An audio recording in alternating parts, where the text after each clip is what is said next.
Yo, what's going on, everybody? Covenant Dip coming at you guys with another one, guys.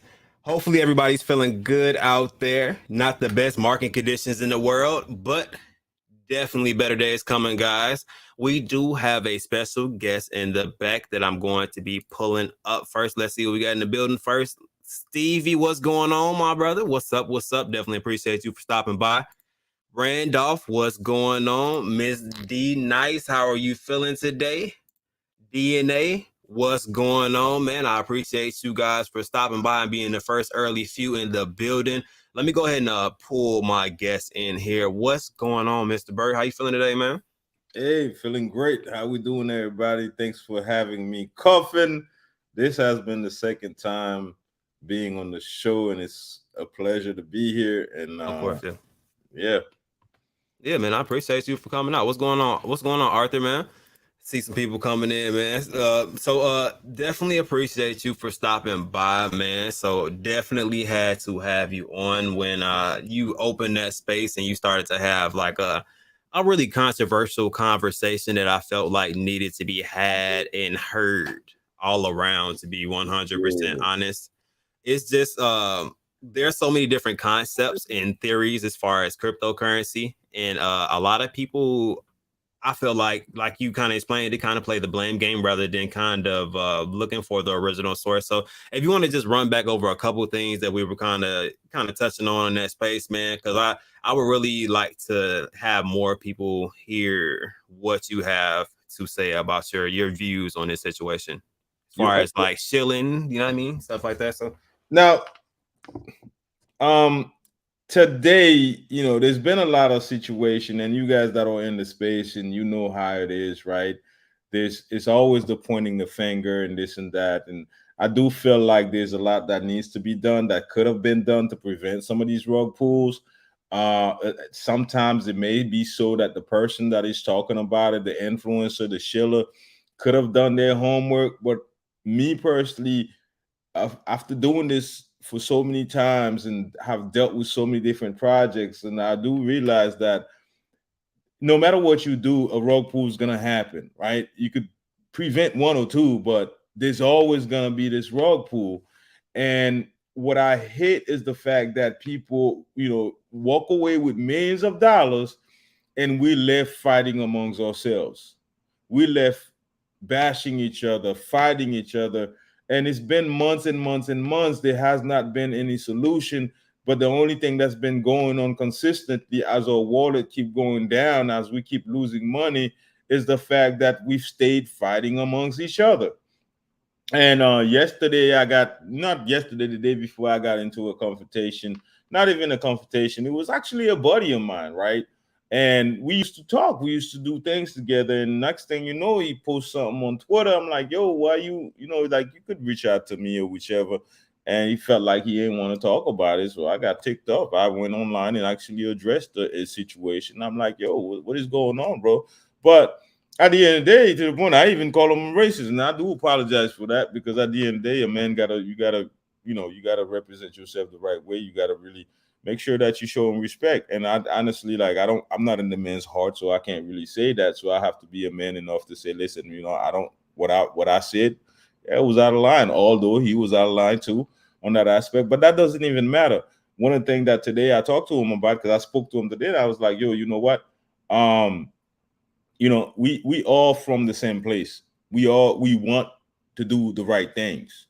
And I don't think as shillers or influencers that or every influencers are out there really to harm people. I really don't think so. But I really think Yeah. when I'm looking at the community, crypto community, I'm really thinking that everybody's looking for an answer. But because we can't find an answer, we resort to just fighting amongst each other and blaming each other.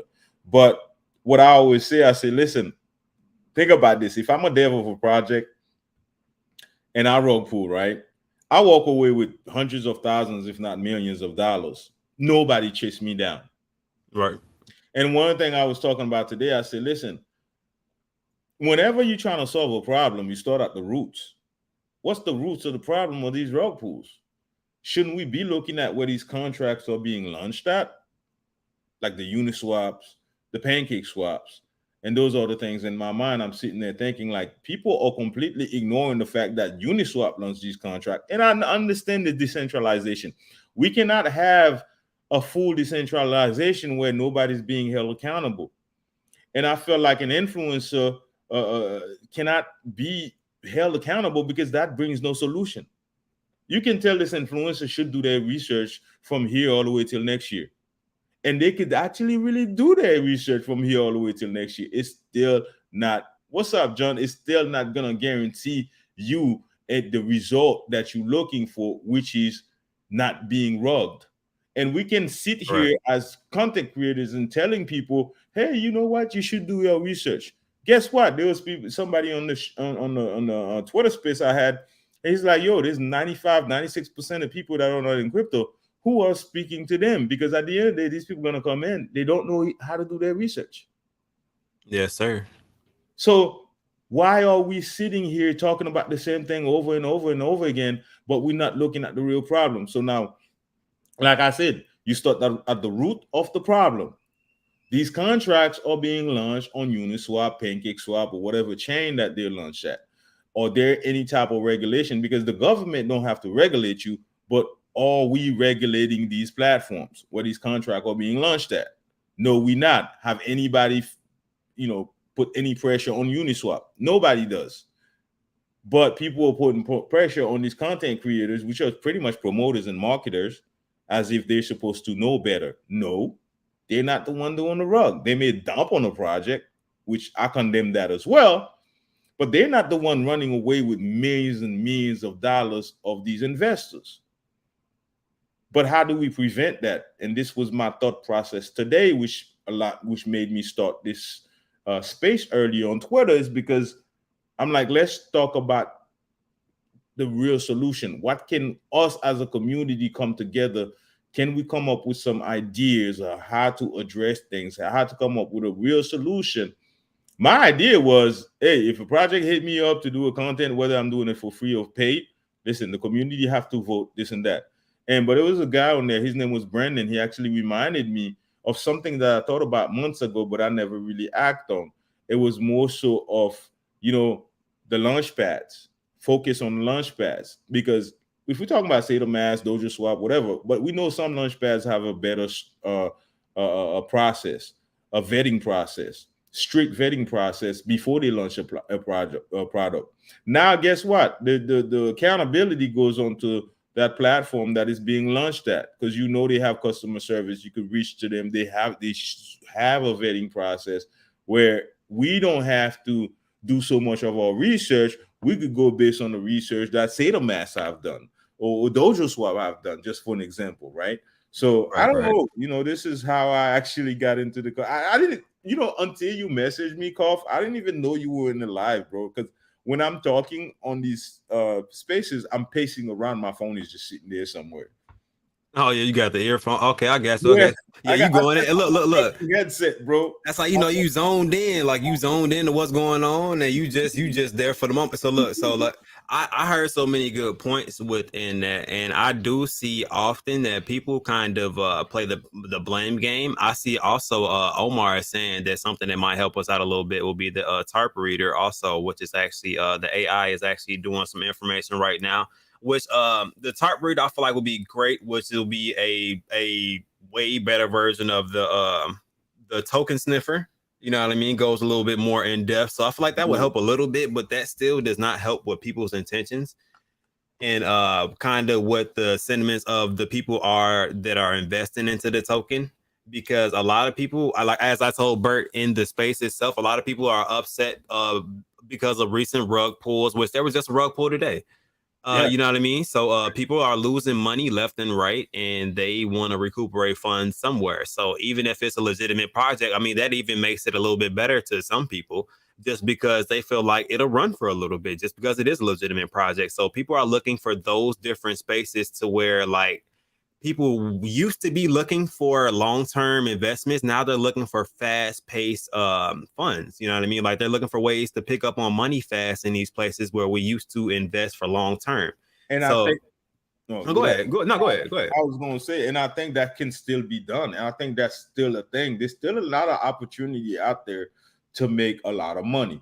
And I think if done right, we could make way more money in crypto than we've ever made before. Now, we think like last year, year before, there was money opportunity. I really think when we really do get this right, and if we do it the right way, we're going to make so much money, we're not even going to know what to do with ourselves, because I know the opportunity is still there. The opportunity is still there. There's 95% of people in the world that have not even got involved in crypto. 10%, all we need is 10% coming in, but they have to come in the right way. So which means that we have to set the right, we have to set up the right entry point, right? The right platforms, the right way. Because if we fighting each other, believe me, by the time you start really making some real money in crypto, you'll be too old, you'll be ready to die. We need to come together. We need to focus. And the thing is, it's too easy to launch a contract. I think that's a big problem, because now I tell you, tomorrow, if I want to launch a contract, it's going to cost me about $2,000. It's too easy. Yeah. And I don't even have to know who's launching it. Nothing. Uniswap going to launch that thing. PancakeSwap going to launch it. It's just too easy. Nobody's being held accountable. There's no question asked. Any fool. I could buy a honeypot on Google. I've seen it. Then you got to look at it from this concept also. So just think about the summertime Saitama vibes, when we just saw growth after growth after growth after growth, and that was really a lot of community bonding, and they were growing together during that period, and people were happy to invest into the dips or whatever was going on within Saitama. So it was the community aspect of it that helped that grow so rapidly, I feel like. If there really isn't a strong community aspect to the token and a good development team behind it, yeah, you know what I mean? They're in for a rough time, I feel like. So the community is a big thing behind it, but a lot of tokens are lacking a community aspect, because everybody's so combative, and it's turned into a competition with everybody, rather than them trying to link and collaborate and kind of see what each other's strong points are and kind of highlight those. But this is the thing is, when I covered the show today, and a guy did say that, he said something that I echoed that at one point, where people should not come out and launch a project without no money. And I even went this far and said, you know what, which I've heard that today as well. I've said that nobody should come out with a project with no utility. We're not living in a perfect world. After a period of time, I understand that. And I'm like, okay, well, we all trying to give the power to regular folks who doesn't even have it like that. So how do you feel about pre-sales though? Isn't the pre-sale supposed to be to fund the utility in a sense? So are you against pre-sales then? I am 100% for pre-sales. And this is one of the things that I've said. I'm like, you know what? Pre-sales makes sense, because it actually gives you a lot of money should you raise that pre-sale, that amount of money to actually come out with your utility, pay for marketing. But that goes into another thing. Prior to pre-sale, you have to be able to afford marketing. So now, if you limiting the amount of YouTubers, which is one of the biggest aspects of marketing, unless you can hire a big marketing firm, which I'm noticing some projects have done. I think Strange Inu did the same thing. That's how they got so big so fast. They hired a big marketing firm.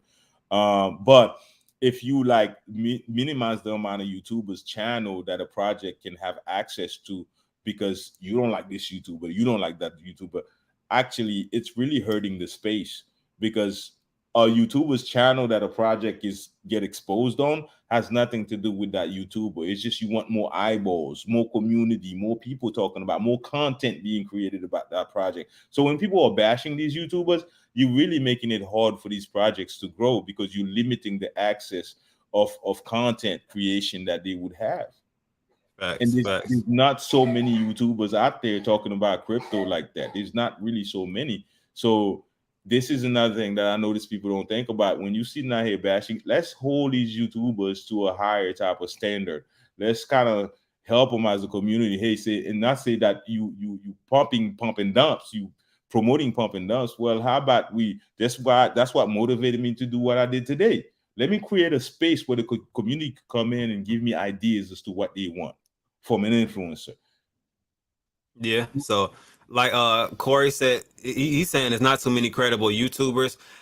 There is, but there isn't. There are some people that see people in the YouTube lane and think, oh, damn, they're making a significant amount of money. So let me go ahead, turn my computer on, and shit, I can pull up a chart, point at it, and say a couple things. You know what I mean? But you have to be smart enough to see if there's content within the videos that they're making. Like you can tell when somebody knows what they're talking about and when somebody doesn't know what they're talking about to a certain extent, depending on how new you are to cryptocurrency. So some people do get lost in seeing a couple views on a video and seeing this as information that they should use in their trading strategies rather than kind of taking it as a grain of salt and kind of looking for some more information, looking for literature that you can read yourself rather than just YouTube videos as it is. So I agree, man. There's so much. This is why I personally have told people numerous times, don't take nobody, not myself or anybody, as an influencer, right? Take the information that they have to offer and then go take it and go do whatever type of research you feel like you could do. Sometimes it may be like, let me go ahead and go to the Telegram group and ask some of these questions and relating to some things I've seen on this video or whichever. But at the end of the day, let me tell you, it's way too easy to be a YouTuber. Because somebody has 50,000 subscribers, that do not make them a professional crypto investor or whatever, right? You may be better at that than that person. All right. The only thing that I advise people to look at when you're looking at a YouTube channel is the fact that this guy's talking about a project maybe that you don't know about. Maybe he's giving some update that this project have launched that you weren't aware of. Maybe you like him because he talks about your favorite project, your favorite token. That's it. These guys may not know as much as you think you know.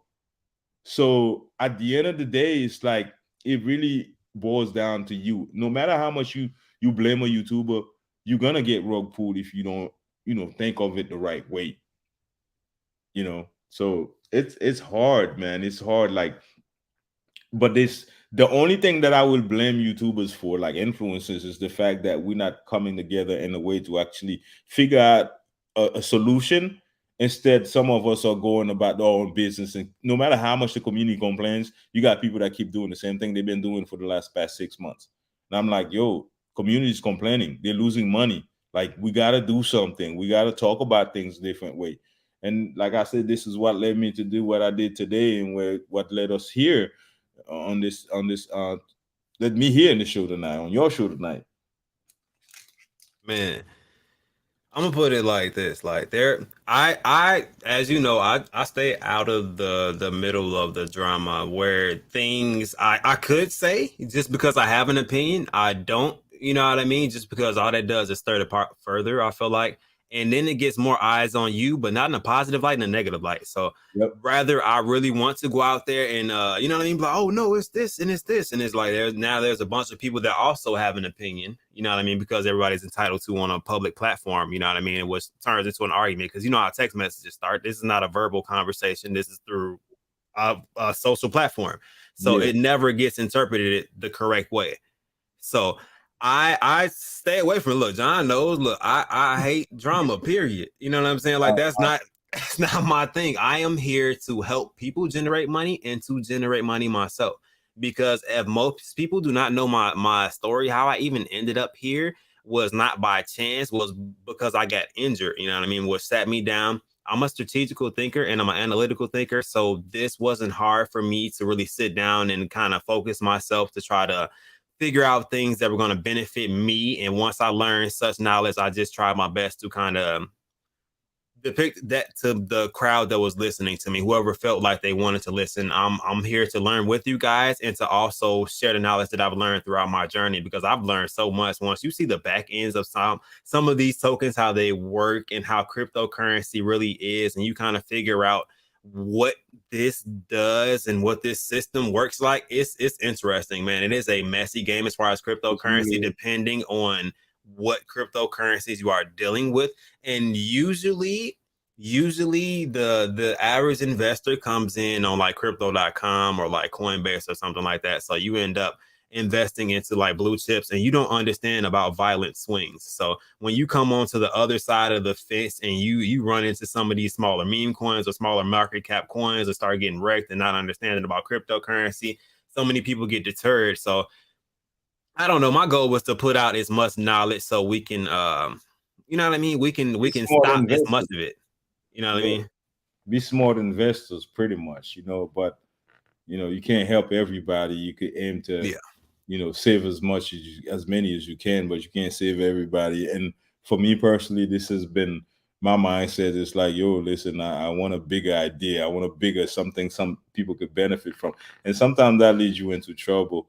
And I've sacrificed myself to even get in that position. But it's people that don't want to see it, they will not see it. They will categorize you as ever they please. But at the end, I'm gonna keep doing what I do.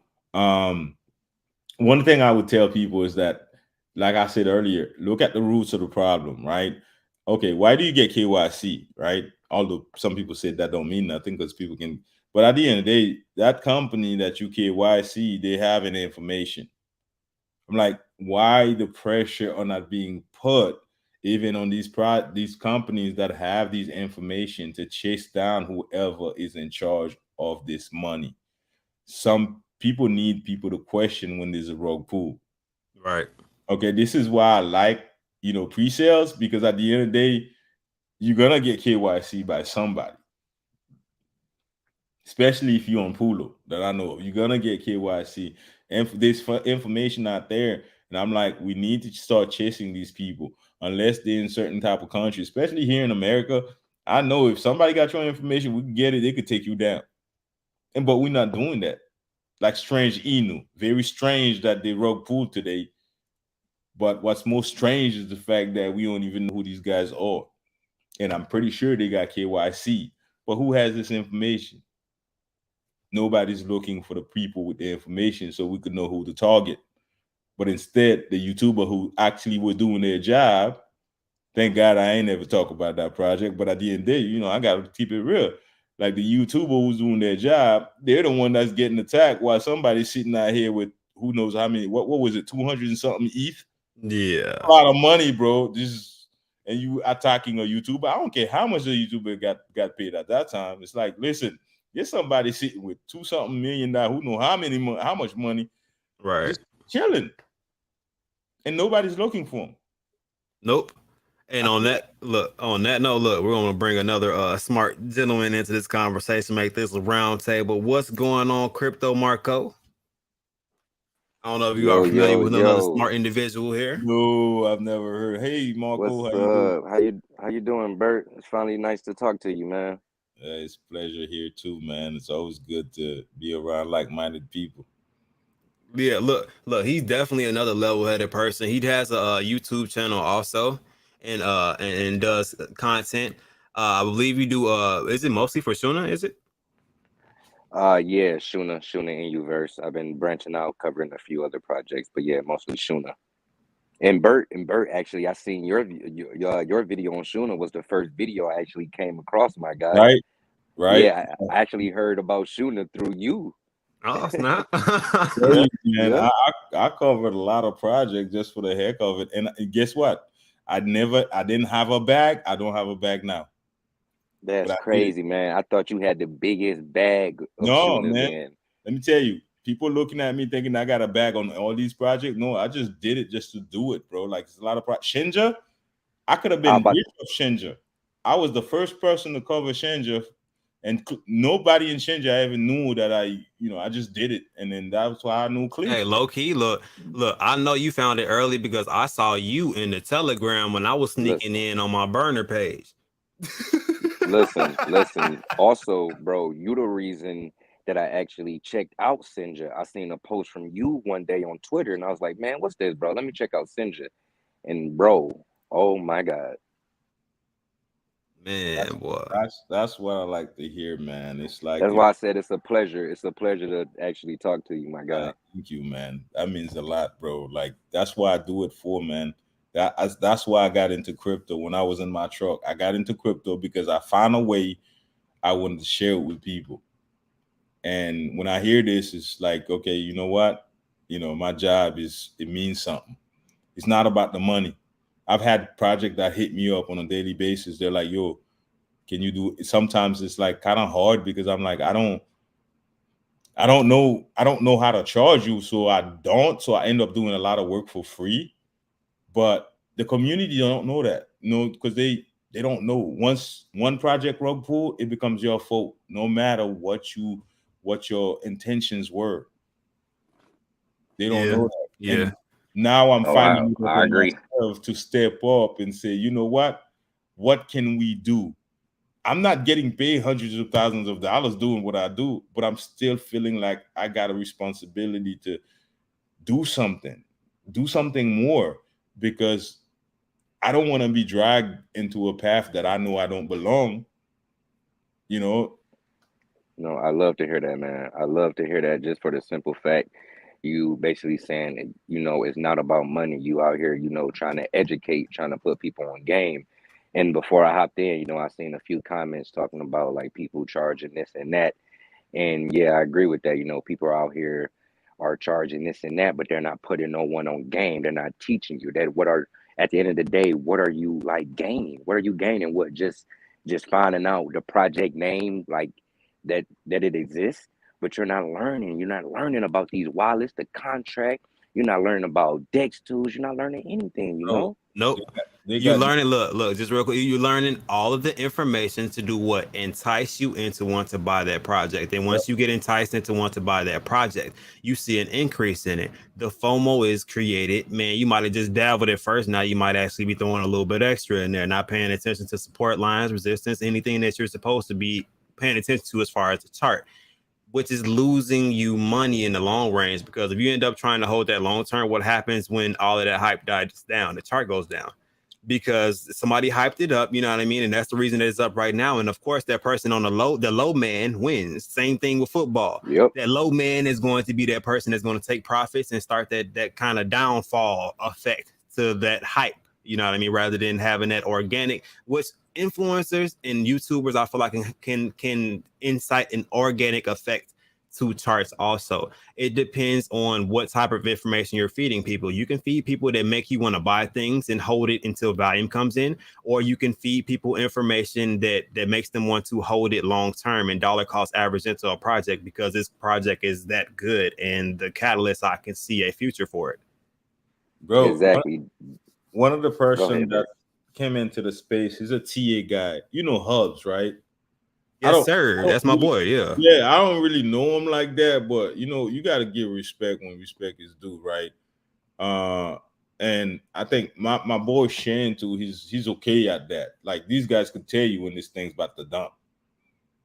And these guys, they showed me something. I'm like, yo, hold up, let me watch. Man, exactly what this is going to happen. The thing start dumping, man. When you see this little ball doing whatever, I'm not good at this, and that's why I tell people, I'm like, look, listen, man, you got to know what people's good at to know what you listen to, because my information, what you could get out of me, you may not get it from somebody else, but also what you could get it from a guy like Hobbs.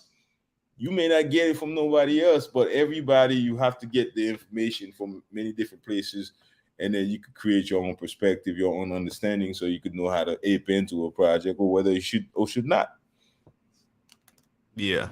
Yeah, that's 110%. Now look, Hobbs is somebody that I definitely respect. He came out the gate basically trying to inform people and giving people an option. It's like, yeah, I'll show you this, that, and the third. He kind of goes over basic things, which I actually I do something similar here, not as in depth as far as like going into TA with a lot of different charts, but I will do it with certain charts. My only reasoning is just because I don't want to. I didn't want to create like the Superman syndrome to where Yeah. somebody watches my content sees me kind of map out support and resistance levels and thinks that's all there's to it, rather than paying attention to different trends and a lot of different things that you have to pay attention to in the market. And then somebody gets wrecked trying to recreate something that they saw me doing. So what I do is I do little separate sections inside of my Telegram, which I'm going to do like backstages like this on like StreamYard, pull charts up. We'll run through some different things. That way we can practice with a couple different charts and run people through things so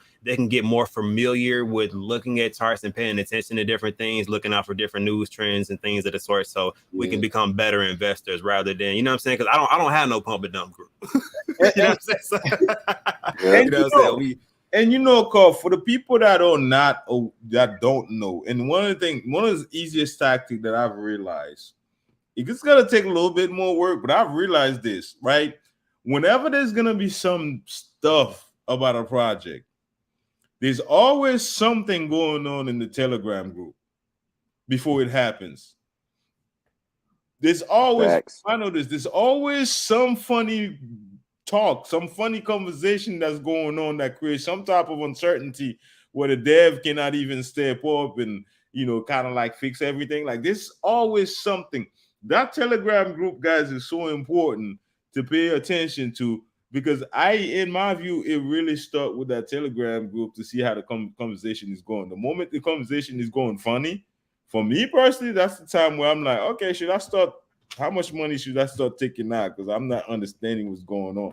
There's a lot of people that, you know, I noticed that I'm into like 30 different Telegram groups.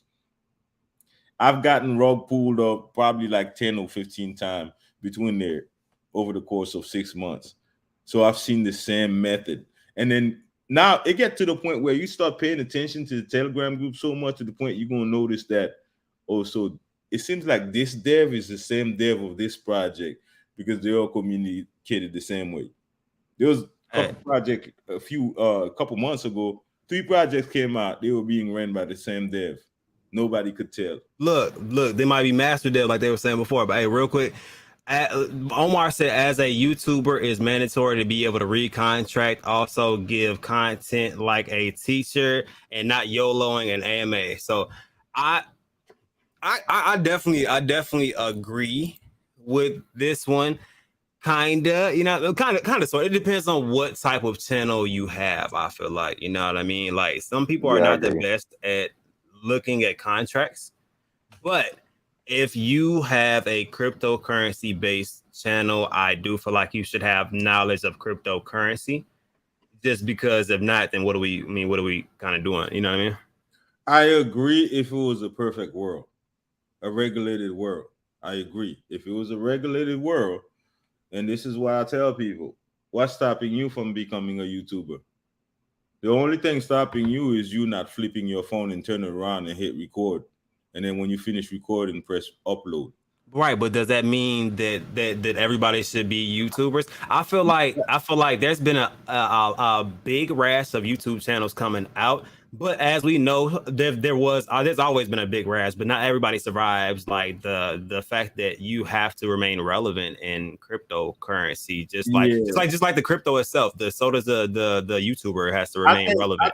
I think really as much as investors are putting this responsibility on the backs of the people who are choosing to be YouTubers, it's the same way that the responsibility has to put back on the backs of the investor also, because at the end of the day, just because somebody says they're talking about crypto doesn't mean that it's not your job to kind of analyze what they're saying really makes sense, right? Because I agree. Become a YouTuber, right? Anybody can be. There's no law that says you have to know this, you have to know that. I think everybody plays their own role. Like, let me tell you something. When it comes to being a YouTuber, that's a content creator. It doesn't matter as long as they're creating content. It really doesn't matter. It helps the project because SEO, it helps the project. I've even told her, I remember I spoke to a couple of devs. I said, listen, instead of paying $20,000 to one person, what if you pay $1,000 to 20 people and have them create 20 videos? Which one do you think would help more? Probably the more eyes seeing multiple people talking about it. multiple people talking about it from different perspectives. Different perspectives gives you different ideas of the. It literally is almost in a sense doing a lot of the research for you because you're seeing different perspectives. Exactly. But then you got a guy that first and foremost, if I got a project, if I'm gonna go to you, right? Let's say you got 20,000 subscribers. I have to know your subscribers, what majority of the community, like, you know, like if you're a Saitama guy, right? I know majority of subscribers probably going to be Saitama folks. They care about what you're talking about when it comes to Saitama. Most of these people may not care about a new project. So am I going to get a return on my investment? I'm gambling at that point.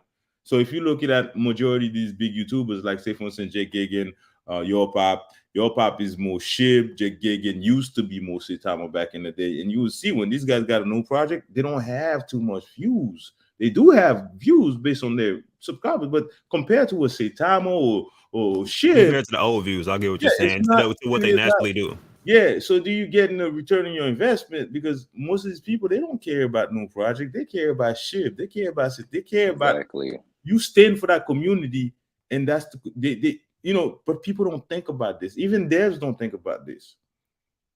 I'm like, there's a lot. It's the same aspect as getting a billboard. Just because you drive past my billboard doesn't mean you're gonna buy my product, but it's to get more eyes on it. Just because they know people go to this platform, you have a platform as it is. They just want people to see their products. So I get it. Positive marketing will get people to at least look into it, and especially if your favorite YouTuber or whoever usually covers quality projects is saying something about it. Yeah, and this is why I always tell devs, I say, listen, if you go to Jake Gagan, right, or Cuffing the Dip, and Cuffing the Dip made you a video. So the moment you come to the show today, you did a video, and then it's like next week, it's all forgotten. It's old stuff. Now you're looking for you have a that's a marketing. You have that. You should use it. You should promote it over and over again, because at the end of the day, people are not just gonna act one time. Marketing 101 tell you people have to see things at least 3 times before they take action. Thanks. You have to keep promoting that same video. Yeah, I actually promote. I will promote to do content over just doing individual like videos, like as far as content videos or tweets or whatever it's like that. Just because one, it's more beneficial to both parties, honestly, to have continued content. Why? More eyes on it. Continued content, people getting to learn about the product throughout rather than hearing about it one time. Like you said, it's like a tweet. You can put a tweet out there. Yeah, a lot of people will see it, but what happens when more people tweet? It disappears. It goes up, it goes away. So, you know what I mean? You have to keep doing it for it to keep eyes on it. Exactly. And that's one thing I seen that was like basically like missing in the space, you know, like you guys are saying, like you get one tweet, one video, and what else, you know, that's it. But like it, like for example, like you was saying, like Bert was saying, Cuff, if you was to do it, you know, you would have more than one video, 2, 3. You engage with the community. I seen what you were doing with Kishimoto. You had them up here, you know, and that to me just shows a lot. But like I was saying, like I noticed a lot of that stuff is missing in the space right now. That's why, like, either even just, you know, these marketing tactics. Oh, let me get a tweet, or let me get a YouTube video. Like, how about we have people, you know, engage with the community, come in there and teach us, you know, hop in the community, hop in, I Exactly. mean, not community, hop in the Telegram, you know, come talk to us, come share with us, you know. And that's what, like I said, I see is missing. And me and 2 other individuals, we took it upon ourselves to basically start this DeFi marketing company called One Voice. And that's basically what we're going to do. We basically sat back on the sidelines. We've seen all these people charge crazy amounts for a 3-minute video and a simple tweet, you know. And if you know, like I know, some of these projects, you know, that cripples them, especially when they're in the beginning stages trying to launch. Like that money cripples them. So what we see is, you know, more hands-on, you know, more we're not going to promise you like a 10x or a 100x or something like that, but what we can promise you is more community engagement, more eyes on you, you know, more more learning for everyone, you know. So I feel like that's really missing, besides just these, oh, check out this, check out that tweet, or hey, check this out, check that out video, you know. Yeah, I feel like There's slight substance to it just because, yeah, of course, yeah, if you have sway like Elon Musk or something like that, yeah, maybe you can get away with just a tweet. Oh, But I feel that's like Elon. engaging the tweet. Engaging the community with the cryptocurrency information is really what smaller cryptocurrencies with smaller market caps need, because like you need community engagement. That's why you see some cryptocurrencies going out and they're noticing that if you do daily Twitter spaces, perhaps that you'll get a crowd in that wants to know why you keep doing Twitter spaces, why they keep seeing this. You know what I mean? Eventually somebody will pop in and try to get more information. You might not get the biggest crowd in the world, but it's about consistency and trying to build up what your brand is and why somebody should want to invest into it. Yeah, I do Exactly. agree with you guys, man. Listen, when I look into the space, there's been there's been kind of two things that's being discussed, whether it's things that we don't like or whether it's the drama, right? The drama and just everything falls into the drama. And you got people that are complaining about losing money, about rug pull, and I'm like, there's no space for solution. And this is why all of this drama, everything that's going on, is that people are looking for solution and this and that. And I'm like, why are we not focused on that? We need to focus on solution, and we need to bring the community together, and everybody that's shilling tokens, promoting tokens. We need to come together, because obviously the community is not happy about what's being done. And Hey, I Bert, look, I can help you. Look, real quick, you just said solution. The solution, they are looking for a solution, but the solution is they want more money, not that they want to come together as a community to do so. But I'm Well, gonna let you go ahead and that's finish. the I feel thing like that. is, well, that's the thing. It's like, okay, I'm giving you the opportunity to do that. If you don't, then at the end of the day, it's like, but also this is what I want people to understand. Like, we can't be bashing. It's so hard. It really is. When you get on the back end of what's really going on in crypto, it is so hard to really put people in a position where when we talk about a rug pull could happen in 10 different ways. Could be more, right? Right. You cannot cover that. There's no way you can prevent that. I don't care if you study from today all the way till next year. You cannot prevent a rug pull. You can't study enough to say that I'm going to talk about this project and I'm going to educate people to the point where they're going to get it. Because it could happen in many different ways. The dev themselves could get rug pull. But this is the real education. What's really going on in crypto space? People don't know. People just coming in and putting their money. Somebody could tell you they did their research. Maybe they did. That still doesn't guarantee. There is so much going on in crypto because of lack of regulations.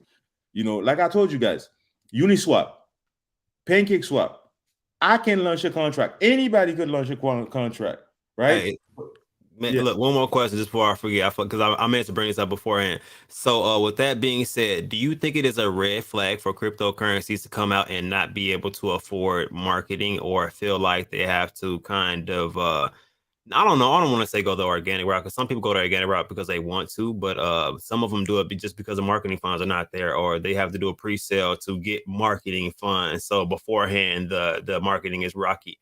Do you feel like that is a bad sign?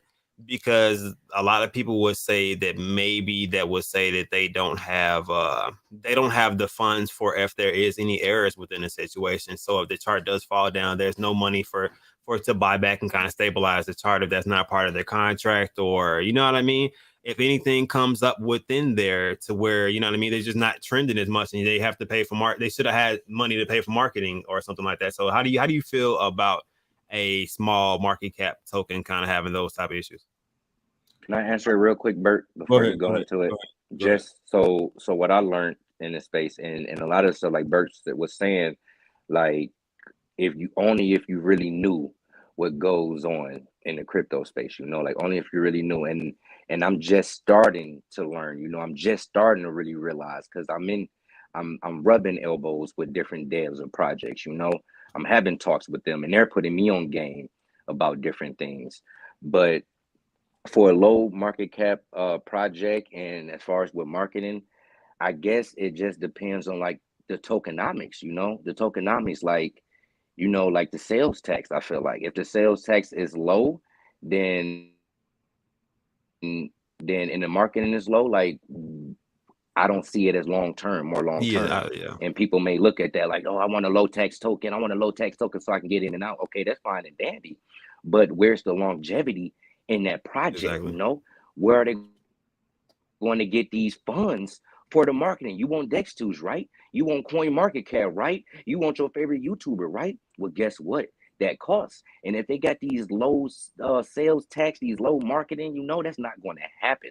And it puts these projects in the bind. They want to appeal to the masses. They want to appeal to everyone. Oh, it's Jeep City now. Oh, everybody wants a 3% or 4%, sales tax. Let's do it so we can hype it up. Then you see what happens. It dumps and it doesn't come back. You know why? Because they don't have the money for those buybacks. They don't have the money for those buybacks no more.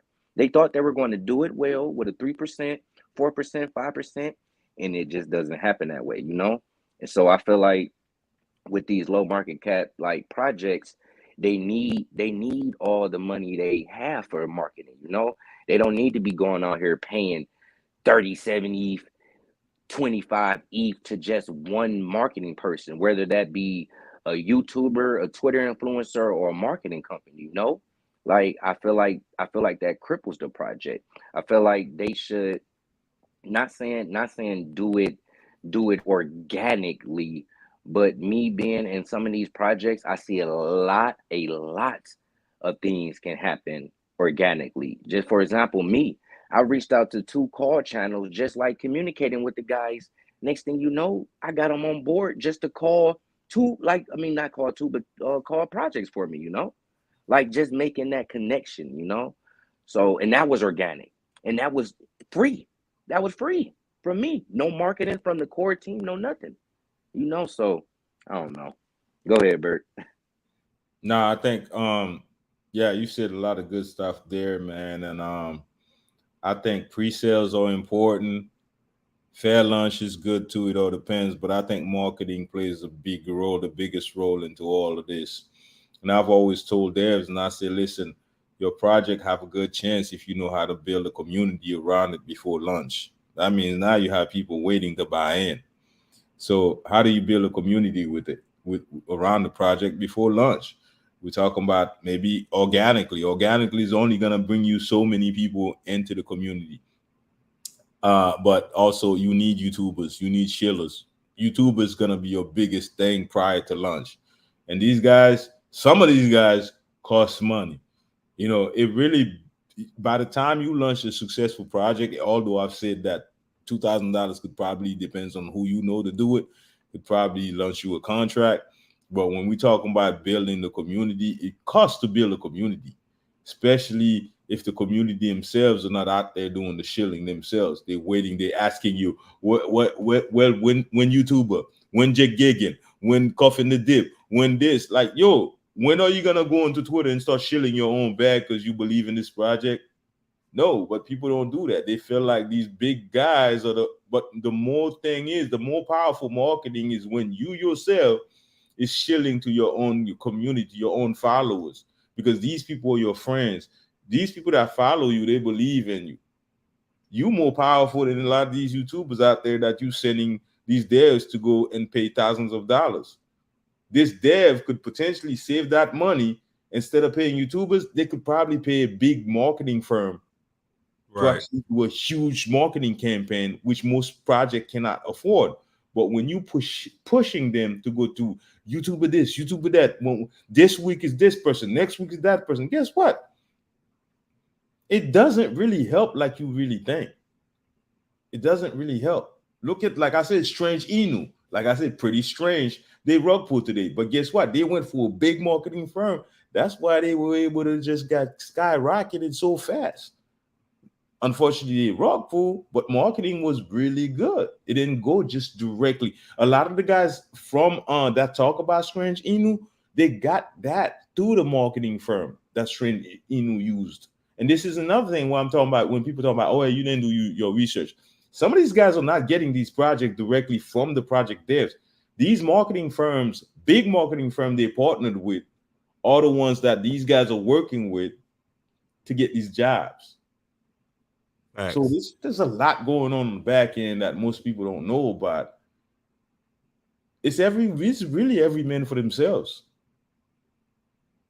And you have to see it that way in order to save yourself. Because if you're counting on a YouTuber, a Schiller, or whatever, then you're putting yourself at risk. You're always going to lose money. And I guarantee it. Until we stepping up to do what we're doing right now. Let's talk about the real problem, the real solution. What can we do? I've always been a big advocate for creating a platform. And I'm going to tell you guys this. Think about this. We are living, and I've said this quite a bit of time, and I'm going to say it on the show tonight. We are in a space. So people talk about crypto, and we talk about NFT, we talk about the metaverse, right? But Web3, we don't talk about it too much. And now we start kind of talk about Web3. Well, we're going to get to Web3. Without Web3, there's no metaverse. This is a transition we're living in right now from Web2 to Web3. See, a lot of different platforms right now that are being used are transitioning from Web2 to Web3. This is why we have the play to earn game. The fact that you can earn through playing the game is a Web3. That's the Web3 technology. It's not the metaverse yet. See, the fact that you could have a social media platform on the blockchain where people could earn and do all kinds of stuff. We have a lot of them coming out next few months. That's Web3. So when people are talking about I'm coming out with a token and I'm coming out utility, and what these devs are not understanding is the fact that you need to look at Web2 and see what's already been working, proving the work, and what do you need to transition to Web3. And one of the biggest things that I've thought about, I'm like, what about like an Angie's List type of website, right? Every company have a certain type of promotional banner on the Craigslist, Angie's List, and these classified ads. I'm like, why don't we have a classified ads for crypto? Why don't we have a micro job website for crypto where we create micro jobs? Hey, Bert. Mm-hmm. Have you ever heard of Rolodex? Never. Is that the one that's supposed to be putting YouTubers and influencers and all of that and chillers and kind of in one spot? And like I think they are they doing like previews, because you can do like previews of the material or something like that. I heard or something that's actually interesting. Yep.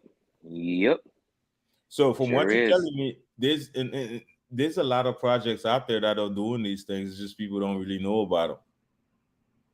Yeah.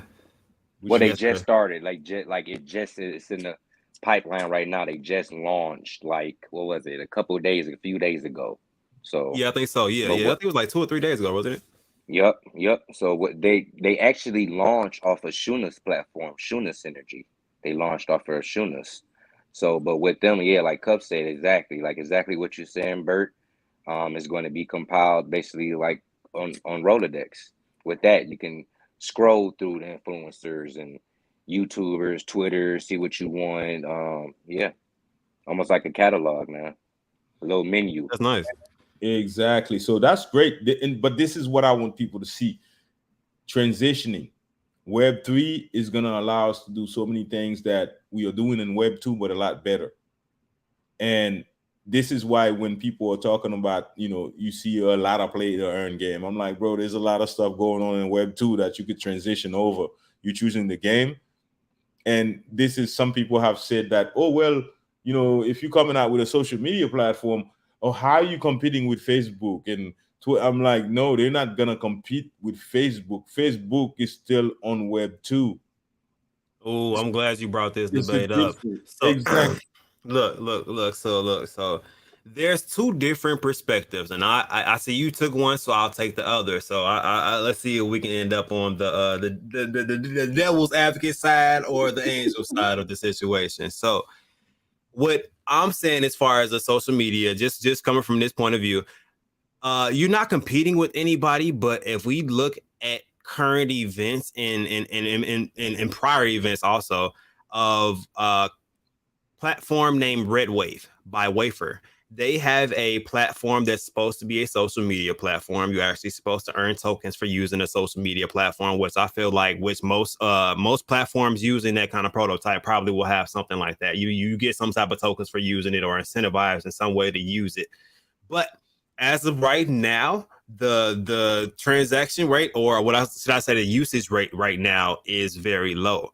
Why? Because the advertisement right now is not high on the cryptocurrency or on the social platform basis, so it should be a little bit higher. But even if it was higher, what's taking people from using the usual platform if the functionality is no different, or if it's a little bit different and you have to learn an additional platform? So what's really driving me to use your platform just to get a gain in tokens, which you already know is going to be a moderate amount of tokens, but it's the same functionality. You know what I mean? Like nothing is really changing from my Twitter to my Facebook to my Instagram.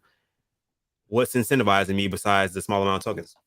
I think really being that we're so early and being that there's so little of a percentage of the world that is in crypto, is that it's gonna take some time, right? It's gonna take quite a bit of time. Now, it doesn't mean that these guys bringing these type of utility that people are used to the blockchain and people are not seeing. Well, it's a lot of people that don't know about crypto. It's a lot of people that don't know about Web3. A lot of people that, even if you're earning a few tokens, these things may not have value until like 5-10 years from now. Sadly to say, it's a lot of projects right now that are being created that are promising huge utility, especially the ones that are talking about the metaverse. Like, bro, people don't even know what Web3 is. And we talking about the metaverse, don't even know how that junk look like. So I think really what we're seeing right now, and I think we cannot expect too much from these projects that are saying they're going to come out with utilities, because I think really people are so used to using the current system, the current utility they have in this space without getting paid for them. It's going to take some time for that transition. And I think all this bashing and this and that we got going on rug pull is going to go on for quite some time. The only thing that's going to save us is regulation if it comes fast enough. But I really think that, I'm sadly to say, the Wild Wild West is going to be the Wild Wild West. But that doesn't mean like, when we're talking about a project, this project called Steemit, right? You guys know Steemit? Like, it's a social media platform, but it's a website to give you token for using it. That's another one. No, I haven't heard of that one. Yeah, since Steemit been around for at least a year, bro. Like, at least they've been around for a while, and they got their own kind of like YouTube type of channel too. Okay. It's a whole lot of ecosystem. There's a lot going on people don't know about. This platform that's already been, like the grandfather, and some of the things that people are trying to create right now, acting like it's the first. But the thing is that I've always looked at it like the projects that are not giving up, the devs that are not giving up, they are growing. These projects right now, we're gonna look at 3 years from now, and we're gonna regret that we sold our tokens. That's a guarantee. Because at the end of the day, we are so early in crypto, we do not know what to expect. It's hard to say who's going to survive, what project is going to survive, what project is going to fail. Because at the end of the day, we could have a project that today is perfect. Something's going to happen 2-3 years from now where it's not even going to be a thing anymore. I tell people all the time, Bitcoin itself could be a rug pull. You don't know that. It could still rug pull. How we know? There's so much we don't know, and this is why I don't want the bashing. I don't support it. I want a solution. How can we create a better tomorrow? And we can only do that by putting ourselves together, putting our heads together, and bring ideas to the table. And the best ideas, let's try to execute those ideas together. Whether it may be like influencers, we need to come together. What is going on? What ideas do we have?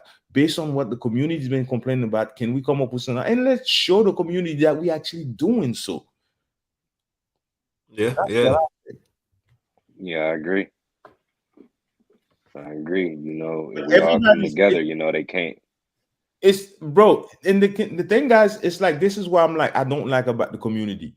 It's the fact that they all divided themselves, but yet you going against the influencers. Like, how are you helping? Like, nobody's really helping. Everybody's complaining. The moment people loses money, they complain. Like, I always ask people, I say, what are you doing? At least this person decided to be a YouTuber, an influencer, a shiller. But what are you doing besides just being an investor? I'm an investor, so I got to do research for myself. And then on top of that, I'm a content creator. So now I got to do research for you, but you don't even want to step up to the plate where you want to do the research for your own self. So now I got to do homework for myself, and I got to do it for you. Like I'm like, yo, guys, how fair is Like that? that. At the end of the day, when I make you money, if I make you $100,000 because I covered a project on my show, nobody sends me at least a couple $1,000. They like, Bert, thank you.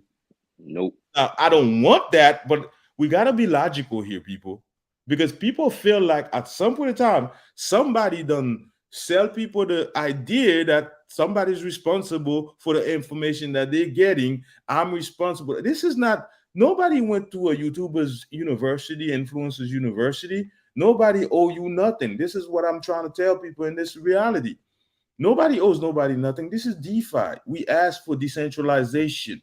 Nobody control the movement that you make, the decision that you make. Nobody's responsible but you. So if you want true decentralization, that means you need to take responsibility and not shoot the blame. That's it. That's DeFi. That's decentralization, non-control. You don't want the government to control you. You don't want nobody to control you. Well, then learn to control yourself. That's point blank. But people are emotionally attached like to their money, and us being humans, we need someone to blame The besides reality, ourselves. yeah. Yeah, we need someone to blame. I didn't do it, so you did it. The reality is we got a controversial comment right here. So it says, "Oh, you are going to blame the investors for listening to the supposed experts." See, this goes right back to the same question that somebody asked earlier. So shouldn't YouTubers be experts in DeFi and cryptocurrency? Until there are you a lot of people that don't know anything that have cryptocurrency channels that just hold them just because they hold viewers. I'm gonna tell you. I'm gonna be real with everybody. I'm gonna be the truthful, and it's crazy. I always speak to open people's minds up to make you independent. You should never allow yourself to be dependent. At that point, you're putting yourself in a position to be a slave because you want somebody else to think for you. Decentralization. That's what it means. You don't want to have control. A YouTuber is not responsible, although it seems like every avenue you can hold that YouTuber, even if you. But my question to you is that going to give you your money back? It's not. It's not going to give you your money back. How many times have we blamed YouTubers and YouTubers and YouTubers? Have you ever got any money? I've been into so many rug pulls I can't even remember. No YouTuber, and I've learned a lot of these projects from YouTubers. No YouTuber blaming YouTuber never really got my money back. At the end of the day, it really takes it for me to actually learn as much as I can, analyze things in a different way so I could save myself. Just the same way as I was I'm in the game right now. I was new in the game at some point. I fell a victim. Just like everybody else in the game, everybody came in at some point, they were new, they were victims. So I don't feel like anybody that you didn't pay their bills, you didn't pay them for what they're doing, to be held accountable for your decision, because until you start paying that person's bill, you don't have no say so as to what they do because they choose to do it. You don't pay them. That's what I feel. I feel like, and I like this. Yeah, if you were at the other end, you wouldn't want people to blame you for the decision that they made. Okay, another comment. I think influencers should also check each other, especially when people are actively involved in rug pulls. So real quick, I like where this is going because you have three basically like YouTubers up here. We all were beginners at crypto at one point in the time, and we all started a YouTube channel. So you got three different perspectives like up here. With the first question, I just wanted to address how I look at it real quick. In the beginning, when I was a beginner investor and I would listen to like an influencer and I would lose money, yes, I blamed them. I got mad at them. I blamed them. I tried to DM them. Man, what happened? You said we could invest in this and we'll make some money. I was hurt. I was like, what is going on, man? I trusted you. As I got seasoned in the game, I learned that was the game. So instead, when I seen this influencer now talking about a project like a different influencer, you know what I did? I went to go look up the project myself now. I went to go do some research. Okay, I see you talking about it. Okay, it must got some hype around it. Let me go dive into that now and check it out. So it went from me blaming people because I was a beginner. I didn't know what I was doing. I didn't know how to do the research myself, So I let someone else do it for me, and I trusted that. When I got rugged, you know what? Let me do the research myself now. There's Yeah. definitely there's definitely, let me tell you guys something. There's definitely value in every YouTuber that talks about a project. If we stop blaming these YouTubers and we start listening closely, even though somebody's promoting hyping something, there's value into the hype. It all depends on whether you know how to take advantage or not, but there's value. There is no YouTuber, in my view, and I'm not saying this because I get paid. I don't get paid from 99.9% of these projects. And I'm gonna tell you this as an investor. If you listen closely and stop being emotional, you can learn a lot from just even somebody who's paid to hype the project. I You can, agree.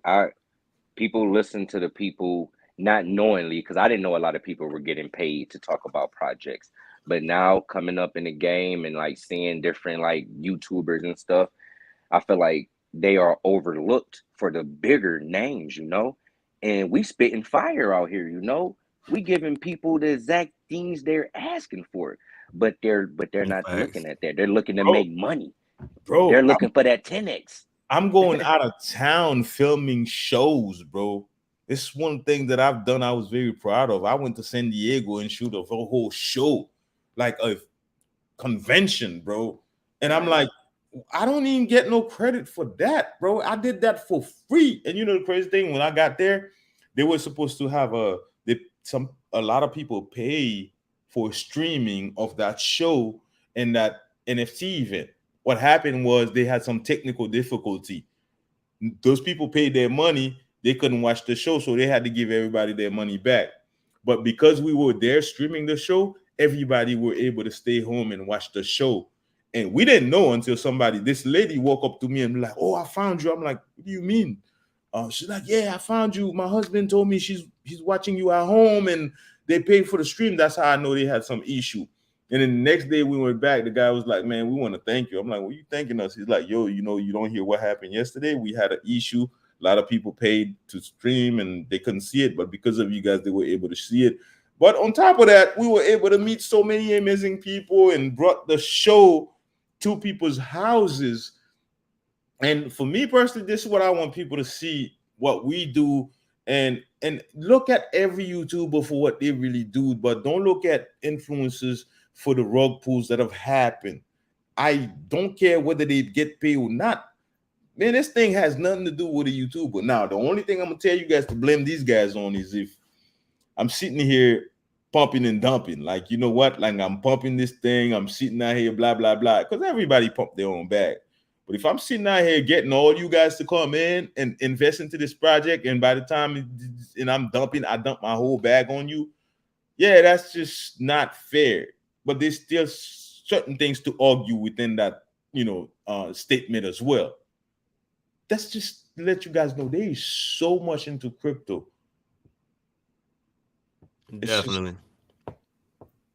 it's It's not even just crypto, it's the market period, yeah. really. You know what I mean? Like people have seen so many vulnerable points within this market and people have just started to take advantage of it rather than seeing a lot of things will be easier if people can kind of group together and we can all make more money together. There's a way to take healthy profits along the way as new people get introduced into these projects because there's a lot of people and a lot of money within the crypto market. It's just, man, Yeah. like people are greedy nowadays, man, and it's easier to take more money than less. I think really when we're talking about, for the people that have not here from that were not here from the beginning of the show, it's like, what are we talking about? What's the takeaway?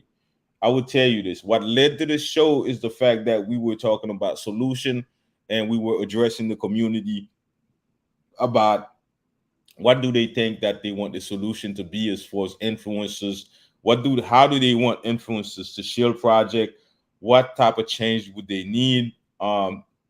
We got a lot of feedback from the community.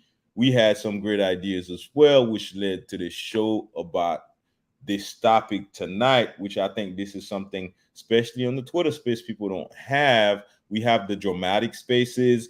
We have the spaces of, oh my goodness, or I'm shilling this project, or I've been rugged. We have the NFT spaces, which are great. but we don't have solution spaces. Solution Right. spaces, because people treat investors like they're dummy. These investors have ideas too. So I feel like it's important that we address these investors. We talk about with the community. Figure out, listen, do you guys have any idea? How would you like this? You know, because we're shilling for the community. And I'm like, it's not fair. And I'm seeing this is the problem because the community don't have a say so as to what project we bring in front of them. We just bring whatever project we feel like, but is that a project that the community really interested in? And I feel like this is why they call us influencers, because at the end of the day, you shilling our faces whatever you feel like shilling. We didn't have a say so. So I feel like that needs to change. The community have to have a voice. Yeah. Yeah, I agree.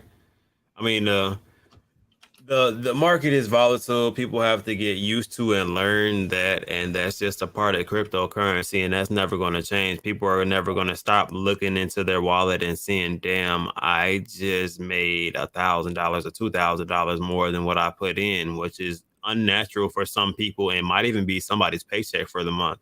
So people react differently to the market, and that reacts differently within these small market cap tokens. You know what I mean? So it's just the nature of the beast. You have to be able to roll with the punches with cryptocurrency and learn it. I think really, without cutting you off, Coffin, I think there's something that I have to say, and I'm gonna say this, and I hope I get a chance to say this again because I want to remind people we're playing a dangerous game. Nobody have lost their lives over crypto yet, and I think it's coming close. It's very close. If we don't stop this, if we don't find a solution, somebody is gonna get hurt. That's what I'm afraid of. There's a lot of cycles in the crypto space. They think whatever they want to think, and they're bashing people, they're attacking people. Address are being put out there, people's families are being put out there. Think about this. I haven't seen anybody on the news yet who got, hurt over crypto. I guarantee you, I don't give it another 6 to a year, 6 months to a year. It's going to happen.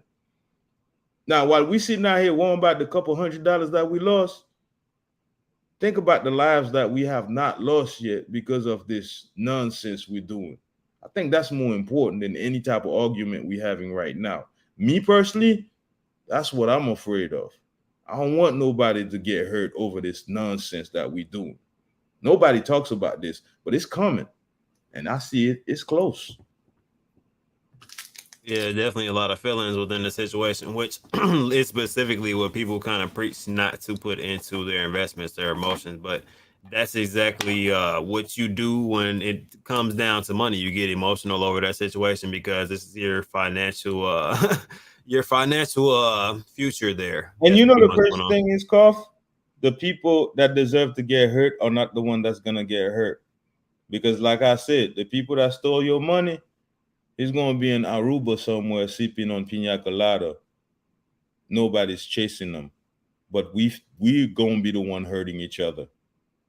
So I feel like we need to really start having a different conversation and open people's eyes in different ways, because it's not too long from now where we're going to really be fighting each other for real.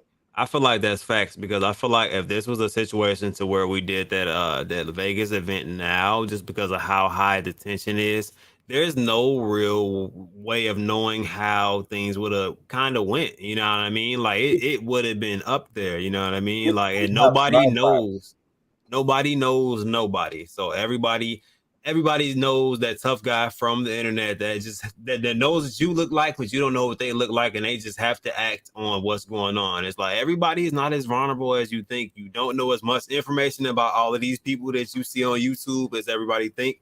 Yep. Man, I was telling some other people, because I remember that somebody came through my chat spam and talking all Rodney, this, that, and the third, you know what I'm saying? Like, I'm like, hey, man, a little y'all know, man. I think my boy fight a little bit, so y'all gonna run up and think it's sweet trying to like snake him, and if he dog walk y'all, then it's gonna be a problem. Yep. And he's gonna be the aggressor in the situation, or it's gonna be a situation to where, you know what I mean, it's gonna be another person, you know what I mean, that doesn't really know about another. It's like you don't know these people besides what the information is that they present to you on these channels. So like it does end up it ends up being kind of weird, man, because most people try to tell you about you, and it's like, man, I'm just trying to provide some information, and you know what I mean. So people going to Vegas now, I feel like that would be a little bit weird. So I'm actually kind of glad they moved the Saitama event, I think, to like August,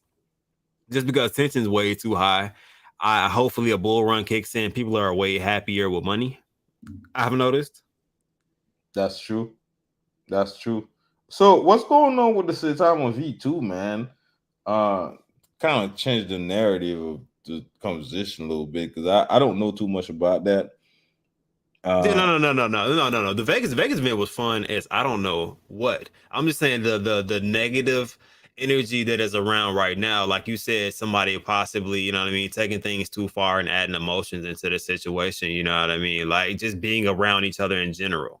You know what I oh mean? yeah, Just being in the same vicinity is just probably not the, you know what I'm saying, the best situation with how people are engaging with each other right now, just because nobody's really trying to have civil conversations. They're kind bro. of like throwing insults back and forth, Right. and it's, you know what I mean. Junk's really serious out there, man. I had a little situation with Pun, right? And y'all know Pun. It takes a different type of, and I had that situation. Honestly, I'm not even gonna get into it to actually really just, I got respect for the guy regardless, right? But at some point in time, it takes a bigger man to actually, because I'm not about the drama. I'm not about this. That's not me, right? Right. There's no reason to get into the drama, right? It led to that because at the end of the day, I'm a man, right? I'm not going to let you step in a certain way and not, like I always said this. I'm like, I don't care about no popularity. I don't care about what I do. It doesn't pay my bills. I'll drop this I drop this. I don't care. But at the end of the day, too, I understand that being in the space, we have a certain responsibility because you choose to be in the space in the position that you choose to play. I'm like, this is not what I want. I don't want communities seeing I'm this, I'm that. I'm like, man, Right. listen, man, what do you want? What do you want? How can we solve this issue, man? This ain't no enemy thing, man. And Right. we solve it. I mean, I personally solve it, but I'm still waiting till A lot of tomorrow. people are not level headed like that. You know what And I mean? Like, bro, when you have too much ego, bro, it really brings. Because I'm like, man, my ego, I don't have that much ego, bro. Like, if you want, what do you want? I'll do it. Because at the end of the day, the popularity don't mean nothing for me. Nobody send me a check because, oh yeah, I know this Bert, man. For what? Matter of fact, when I walk out I hope nobody know me. It's yeah, annoying. Like, right? It's annoying, bro. I went to the Saitama event for the lunch because I feel like a couple people might see me and like I don't like dealing with people. I'm honest with that. I didn't even go into the event. I stayed in my hotel sipping on my tequila and fell asleep. Next thing I know, I look at my wallet. I'm like, what happened? 2 o'clock in the morning. Well, that's when that big yeah, trip happened. bro. So at the end of the day, man, it's like there's so much that this is, like I said, I go back to saying this again. This is the reason why I tell people, like, what are you doing? While you telling this YouTuber he should do his homework and his research, what were you doing? At Yeah, least what you need to look at is this fact that this person chose to be a YouTuber, chose to be an influencer, chose to be a shiller, while at the same time they're an investor as well. So, matter of fact, you telling me that it's okay for you to just be an investor when you have the same choice. Because this person started the same way, the same position you are right now, as somebody that don't know nothing. They started at the same position. So my question is, what makes it fair for them to step up and say, you know what, I'm gonna create content about crypto, but you not choosing the same path to do something more than just counting on somebody else to tell you where to put your money, how to put your money in, when they didn't have that themselves. yeah, When the tables turn, it doesn't sound so right, but that's just the yeah. reality. Why would these people feel like they owe you something when you don't even feel like you owe yourself something? Yeah, that's why I said like a lot of content, like you can tell when somebody knows they're talking about, or if they've done research at all or background history on it, you know what I mean? Like I hit them with some questions, you know what I mean? See if they're able to answer them. I mean, 9 times out of 10, it's either going to be I don't know, or they'll be able to spit the answer out, because that means they're actually done some type of research on the subject that they're trying to, in a sense, kind of not, I don't want to say preach to everybody, but just inform everybody of. You can't inform somebody of something that you don't know, right? Exactly. But when it comes to YouTube, man, I'm gonna tell you guys, I've been on YouTube for quite a while. I've had different YouTube channels about different things, real estate, whatever. I've had YouTube channel. The only channel that somewhat took off is crypto, right? And when it comes to YouTube, man, it's not informative. There's many different categories. Entertainment. There's many different categories. These people can choose whatever they want to, whatever category they want to post that video as. You take it as if these people should be informing you. But I could put my video under entertainment category. Doesn't have to be true what I'm talking about. It's just, this is what I choose. This is what I'm telling people. Like, we're putting too much on people's, too much responsibility on people. At the end of the day, it's YouTube. In facts. That's it. It's YouTube. Nobody owe you nothing. You choose to follow that person because you like their personality, this and that. But if you try to really learn something and you notice somebody's not teaching you, well, go find somebody that seems like he knows what he's talking about. That's your choice for getting influenced by somebody. There's many different YouTubers. Find one that's informing you. If you're looking to be educated, find one that's educating you. Yeah. Because at the end of the day, it doesn't matter whether you know crypto or not, but I know you could tell when somebody's educating you. You don't have to know crypto to know when you're being educated. Right. That's real facts right there. And that's why I've transferred not only to just cryptocurrency, which you can see by the charts right there. There, I mean, it's down right now, but also NFTs also, just because those are another mean to making funds, man. And NFTs are an easy way for me to kind of make money during a bearish market. So that's why I do a little bit of both. So it's a little bit more fun that way too. Not as much charts as it is art, and looking into different utilities that NFTs have also. Yeah, I think that's something most people don't talk about. NFTs are, can man and kind of like under the radar for most people because everybody's been talking about token. NFTs been sneaking its way around. And look at Board 8, man, came out with the ape coin, and I'm talking about launching in every single platform all at once because they had the money. They've already set the ground, the blueprint as to how it should be done. They came out, they did it. It's a lot of people that don't know the power of the opportunity that lies within the NFT space. And I think this is something that most of us don't talk about too much. And most people are not educated on that yet. And I feel like that is amazing because it gives us another opportunity to earn besides counting on failed projects. Yeah.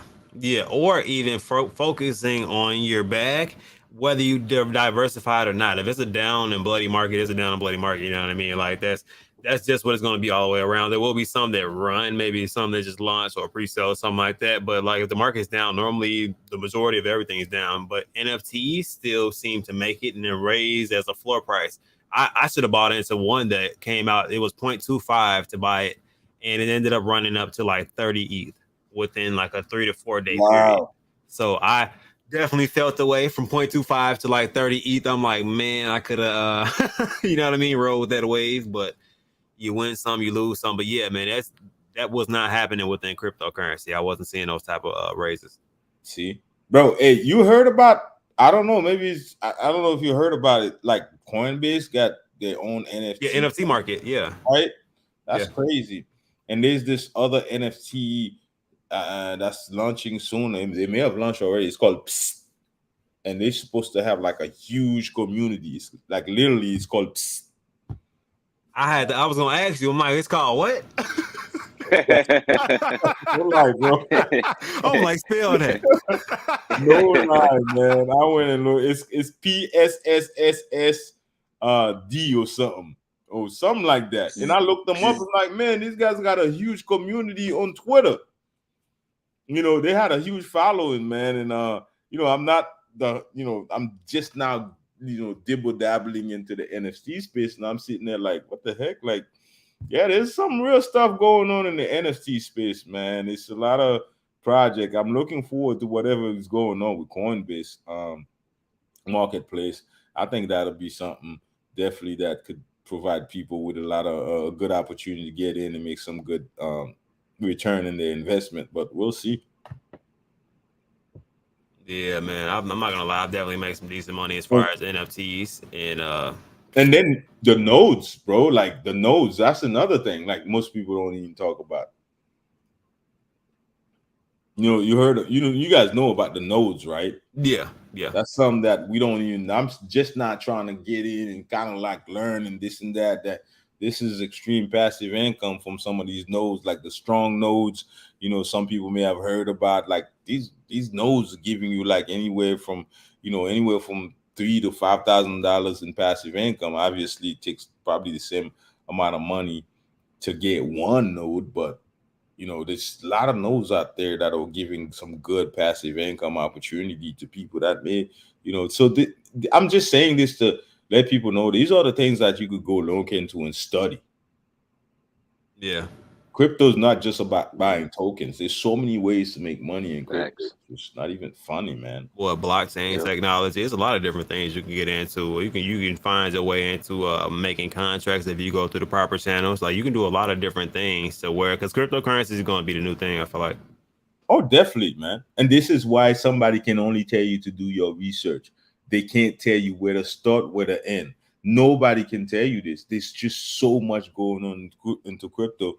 It's just even if Yep. I tell you about one project, man, I can sit there and sit there for like a whole hour, tell you about one project, but that's just one project within the crypto space on one blockchain. And within that one project, there's many different aspects. There's NFTs, which plays a role. There's the play to earn, plays a role. Utility that's coming out 6 months from now, maybe they will, maybe they won't, plays another role. There's so Hmm. much to say of one project. Yep. It's just so much to actually count on somebody to give you the complete blueprint. You just gotta take bits of information from everybody and go back, sit in front of your computer, do research, watch different YouTube, Google some stuff, and then eventually you start noticing that your knowledge base is increasing. But Yeah, yeah. So, so Bert and Cuff. So do you think it's just the beginners, or it's the people who are like seasoned in the game that sit back and they're not really trying to dive deep and do the research? Because I know for me as a beginner, that's what I looked for. Like I follow your pop. That's how I found you, Cuff. Like I heard your pop talking about you. That's how I heard about Saitama, all that whoop the whoop. But after that it seemed like okay, there wasn't no talk about nothing else. I had to get out there and do my own research and find this project, find that project. So I went from beginner stage, waiting for someone to drop some name on like for me so I can go look at it. Then it came to me, finding my own project before someone else even talk about it. So what do you guys think it is? you want to take that cuff? Man, I feel like it's two different it's two different ways you can really look at that. I had the same situations I feel like, and I feel like I mean if I would have looked I mean I don't know, man. I feel like not having that option forced you to kind of look into different options will make you more independent in the crypto game, which I feel like that's good, but at the same time, there I feel like there should be a small amount of knowledge to kind of like give people a leg up because I feel like as influencers or people who talk and kind of network, we're always going to have different opportunities. But what gives that smaller investor an opportunity to invest into these projects, unless there's some type of information given to kind of point them in, not I wouldn't say in the right direction because it's not financial advice, but to at least find earlier market cap tokens around the same time as we would be finding them. I That's one thing people need to talk about. I will tell you guys one thing. As Coffin the Dip was talking, as you were asking this question, bro, and I'm sitting here thinking to myself, I'm like, yo, hold on. This is the conversation that teaches people. All right. But the bad part is why isn't it happening too often? Because people are not making any money for doing what we're doing right now. Right now in this show, right now. There's no money to be made at what we're doing right now. See, when people are shilling a project, reviewing a project, doing an AMA, those are the money making times. This conversation right now, this hour right now, is not money making. This is a donation to the community. So how many people is willing to donate to the community where you can anything goes? You could really get deep and talk about some things that where to the point where you're not focused on just talking about a project, the roadmap, the white paper, the this, and then after that, 30 minutes gone by, you're like, okay, guys, thank you, subscribe, right? This is where we talk about the real stuff. You get so much substance into the conversation that is happening. You can talk about so many things that the community can relate to, where we could learn from. See, that's another thing. It's just that's why I'm telling people. I say you gotta get it. You gotta understand. If somebody's out here just talking about a project, yeah, they may get paid for it. They may not, but at that point, this is what they're doing. There's not much you could learn from that.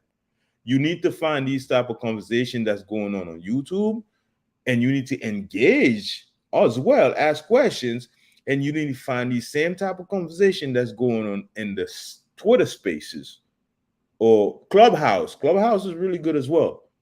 Look, hey, look, just real quick, as far as tokens, bro, I have to say this.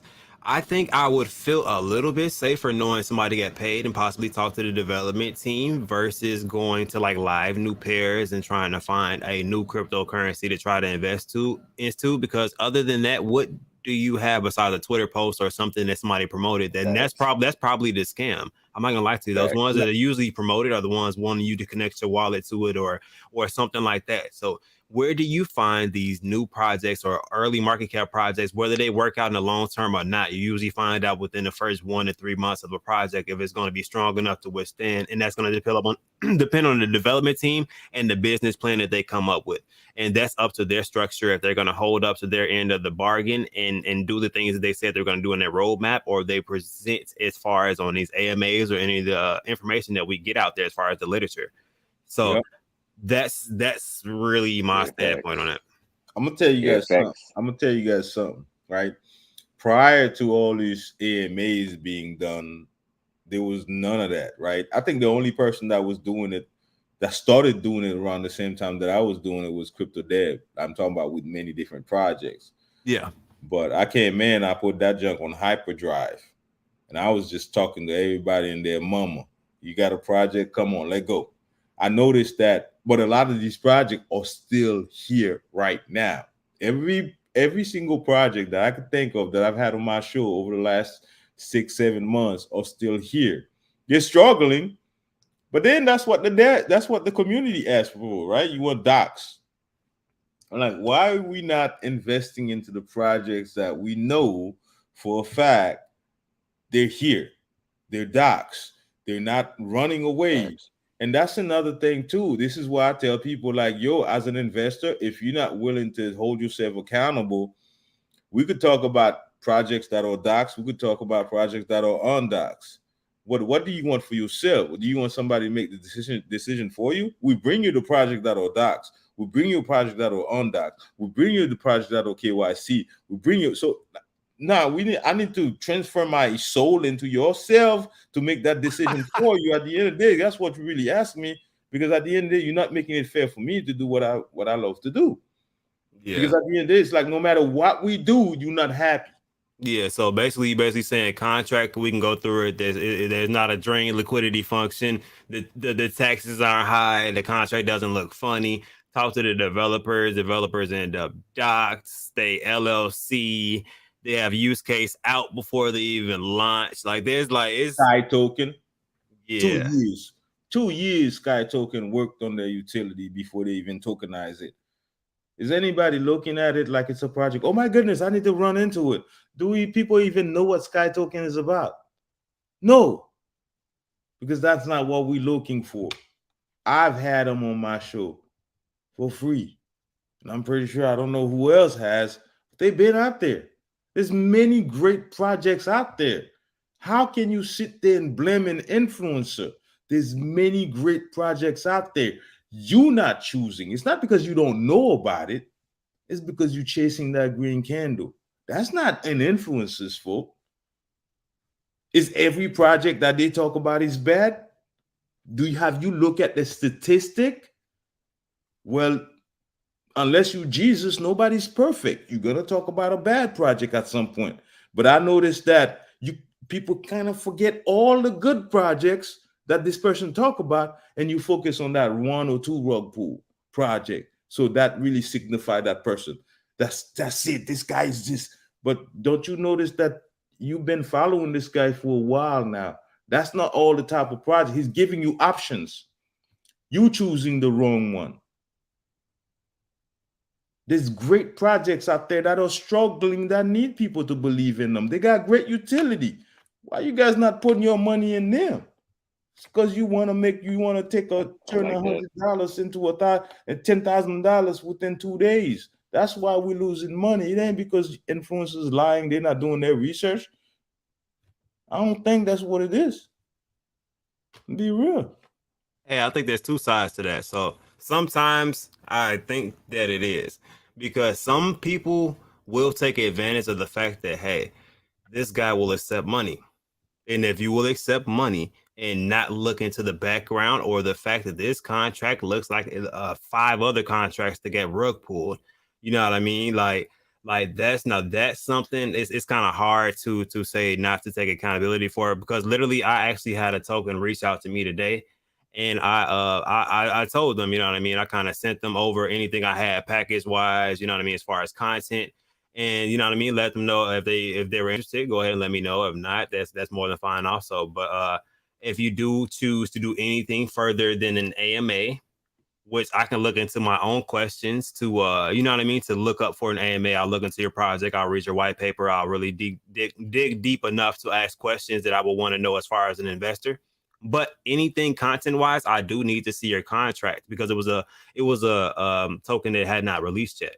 So I'm like, yeah, anything content wise, because that means that I have physically endorsed this token and I am saying that I want to promote this token. And this is something that I want people to really pay attention to. Anything that I put my name onto as far as that, yeah, I want to see your contract, which I did get a response and they were kind of like, what do you mean I need to send my contract before I get a video? Well, I mean, in a sense, yeah, content is content. You know what I mean? An AMA is different. I'll ask you questions to kind of either A, warn people to red flags, or B, show people that this is an interesting project. Maybe we should look into it once we have a contract available to check into. You know what I mean? So it's just, there's just been too many things to where people are just been really vulnerable to just put myself out there. And I've never been a person to just jump on every single token anyway. You know what I mean? I've always had morals like that to where I care about the people who tune into my platform because we've developed a relationship. I know a lot of people's occupations in things of that nature, you know what I mean, what they do, how their personalities are, you know what I mean? It's not, I'm not going to know that about everybody as my platform does grow, but I respect the people within my platform, and even the new people that will stumble upon the information and listen to the recording of what's going on. You know what I mean? I won't try to present anything that I'm not going to go through. And that's just not how I am. It doesn't matter what type of money you're presenting to me. So that's just me and how I kind of do things. I agree with you 100%, man. It's like, from what I've learned, and I came into the game not knowing nothing. I started my channel not knowing nothing. The best the reason that I started my channel was because I started making money with Saitama, and that was the biggest money I've seen in the crypto space. I'm like, oh my goodness! So I'm like, I wanted to share that with people. And this is the thing is, when we talking about holding influencers accountable, you don't know why this person started doing what he does. For me personally, it was like I knew how it felt to struggle. I was making money doing what I was doing working, but on top of that, I didn't want to do it because although I was making good money, but I wasn't spending time with my family. You know how a trucker is. You spend most of your time out there. Right. But crypto gave me that opportunity where I'm like, yo, I could really literally stay home next year. And I wanted to tell everybody. So I had quite a bit of time in my hands. So I'll just flip my phone around and just talk to people about say timer. Yeah, I remember I seen those videos when Right. he was in the truck. So that was my motivation. It was not to make money. I care less about making money on YouTube. I got 10,000 ideas that I could come up with. You know, matter of fact, I'm talking to some company in India about creating a multi-chain freaking marketplace for NFTs that has music and all that stuff. You know, I hit them up today. So this, like, when it comes to the blockchain and the future of technology, there's so much. Why the heck I'm gonna sit here and talk about YouTube? Okay. So, but that was my motivation of starting. It wasn't because I was an expert. I knew how to ask the right question. I was more so sitting in my truck and really motivating people and say, hey, you know, I was more focused on the people that were not into crypto. And if they find my video, they would be motivated to get in and do their research and find out if that's something for them because it's working for me. I wanted to share that. And instantly I got home. And then finally, literally like 4 or 5 months later, because of crypto, I was able to park my truck and tell these people I don't want to work no more. I could come home and do this. So this is what led to Mr. Bird and all this thing people sing. This is why I tell people, like, before you think you know somebody, find out about somebody. Because what you think you know, that's why I want people to call me an influencer. That's not how I started. That's not what I represent. I don't know you. You don't know me. And I appreciate, even if it was 10 people that started with me, and that's all I have up until now because they know me, I'll appreciate these 10 people because they know what I stand for. Everybody that comes after, I probably have to tell you that story all over again. Because at the end of the day, you don't know. And this is why I tell people, don't listen to a YouTuber because you don't know why he started that, what he's doing, what he was his motivation. Sometimes it may not really be money. But sometimes you get to a point where it becomes about the money. For me, it's never about the money. If I could make a couple dollars, I'll make it. But at the end of the day, this is why I tell people I don't feel like I owe nobody nothing because it's never about the money. Most definitely, man. It's about my experience. I share my experience with people. And I hope that's enough. My experience. I'm not a crypto pro. Bro, let me tell you right now. I right now would be balling off rug pulls, my brother. I can tell you right now because I remember a couple of names. I paid attention to them. You know what I mean? Stuff that I've denied or like ignored. I look at the chart a little bit later. It's their long red line. I'm like, oh nah, yeah. See, y'all just y'all just in it for the money. Y'all want somebody to shield this project so y'all can go ahead and take it down, me down. You know the crazy thing is, bro, even somebody who's not claiming to know it all, I have never talked about a rug pull project. Like I've never had AMAs. You got good senses or something, man. I don't know, but you know what? When it comes to people, I got good senses of people. Like the AMAs allow me to talk to these devs personally. So now I could talk to people and fill them out.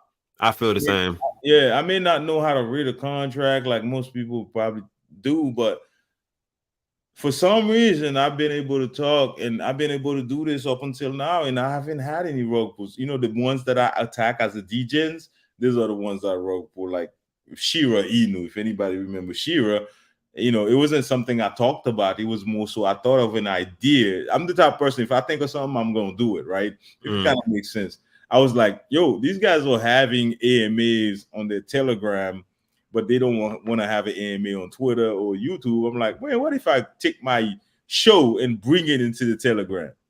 Right. That's how I did for Shira Inu. It's like they didn't ask me to do it. I just take my show to the Telegram, and then I had my whole community listen to it while I was on the show. And that's how a lot of people learn about Shira Inu. But don't get me wrong, a lot of people made a lot of money. Same thing went on with Mononoke. A lot of people made a lot of money. And that's how we found Shibnobi. That's how Shibnobi was found, from what I did with my channel, and a lot of people got in and blah, blah, blah. And, you know, so I don't call this shilling because it's really not. You know, I didn't invest in a lot of these projects. It was just I'm creating content. This is why I'm like, people don't understand. There's a difference between creating content. I could just sit here and do whatever I want to do about crypto. That's content creation. There's a difference, everybody. Like, you guys are seeing it like, oh, you need to be extremely informative to the point where all your facts are aligned with each other. No, not necessarily. I feel like at the very least you should be able to point people in the right direction. You know what I mean? Like, as long as you're not kind I of putting agree, on. but I agree to a certain extent. But let's understand this. There's no rule book. We're talking about No, of course not. personal. Okay, we asking for DeFi, we're getting DeFi. Non-regulation and anything that is being done in DeFi, that means everybody should be free to do as they please. And this is what's happening when it comes to these influencers. And I'm saying this because that's not who I am personally. I don't do this, but I am logical, open-minded about everything. Logic speaks volume. Nobody owes nobody nothing, because it's a freedom that everybody has. Now, if you pumping and dumping and you deliberately talking about a project that you know that's gonna dump on people, that's a different story. But technically, in reality, nobody owes nobody nothing. This is why I'm freeing everybody, letting them know, listen, you have to do your own due diligence. Like, really, when they say do your own research, like, you have to take it up on yourself. Do not put yourself in a position where you want to look for somebody to blame. You're going to lose money every time. Not financial advice. You will. Because you know what?